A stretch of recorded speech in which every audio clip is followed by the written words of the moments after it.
Viral fever और dengue मरीजों से भरा अस्पताल। डेंगू मरीजों का आंकड़ा बढ़कर पहुंचा 150 के पार। जिला अस्पताल 2 जगहों पर बनाया गया है। 2 डेंगू वार्ड। मौसम के बदलने के साथ ही मलेरिया, चिकनगुनिया, बुखार और डेंगू मरीज की संख्या में तेजी से हो रहा इजाफा।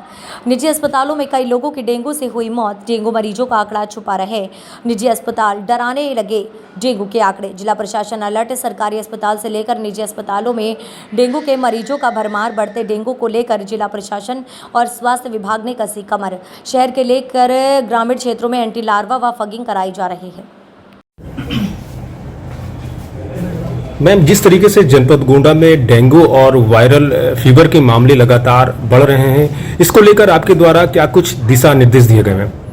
देखिए, संचारी रोग और डेंगू के प्रबंधन में उसकी रोकथाम को लेकर के बहुत ही सक्रियता सभी डिपार्टमेंट्स को इंडिकेट की गई है और सक्रिय भूमिका में लोग कार्य भी कर रहे हैं। कुछ जगहों पर फॉगिंग के जो निर्देश थे उनका समुचित अनुपालन नहीं हो पा रहा था, तो उसको भी हम लोगों ने स्ट्रिक्ट कंप्लायंस कराई है और अब लगातार नगर पंचायतों में, नगर पालिकाओं में, गांव के सुदूर क्षेत्रों में भी फॉगिंग, एंटी लार्वा छिड़काव, इनके एक्टिविटीज़ जो हैं वो इंटेंसिफाई की गई हैं।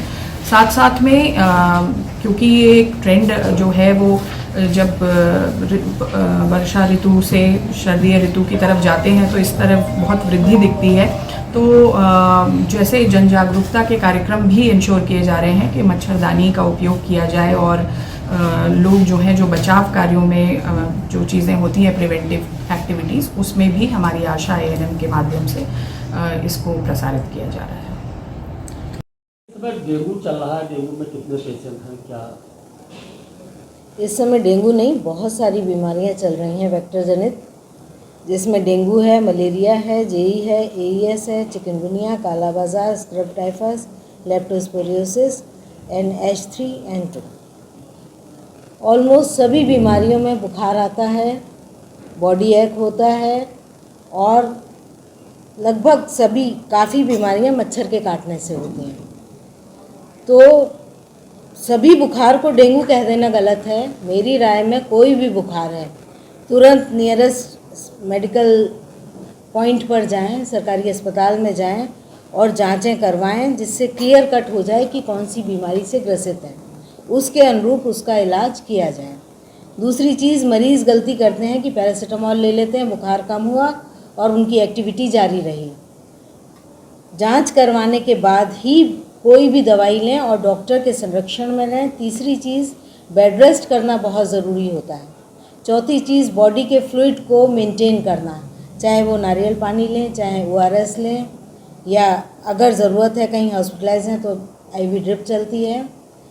हाइड्रेशन बहुत इम्पॉर्टेंट है। ये 3 चीज़ें अगर कर ले तो साथ में डेंगू से कोई नुकसान नहीं होगा।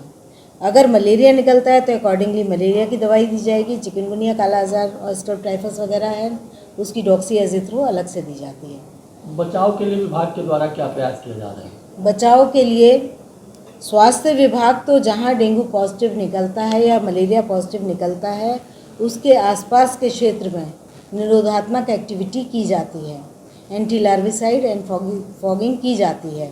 लेकिन नॉर्मली रूटीन में नगर निगम, गांव में जो भी पंचायत वगैरह है उनके द्वारा फॉगिंग और एंटी लार्वल स्प्रे किया जाता है।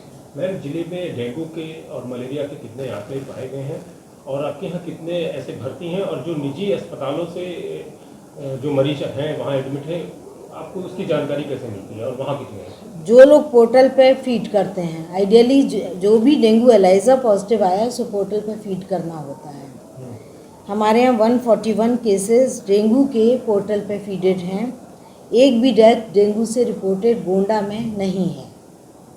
मलेरिया के 8 मरीज़ पॉजिटिव हैं, कोई डेथ रिपोर्ट नहीं है। लेकिन जेई के 16 केस, AES के 33, चिकनगुनिया के 13, स्क्रब टाइफस के 63, लेप्टोस्पिरोसिस के 78 केसेस अभी तक रिपोर्ट हुए हैं और एलाइजा पॉजिटिव आए हैं। खबर सिर्फ सच की।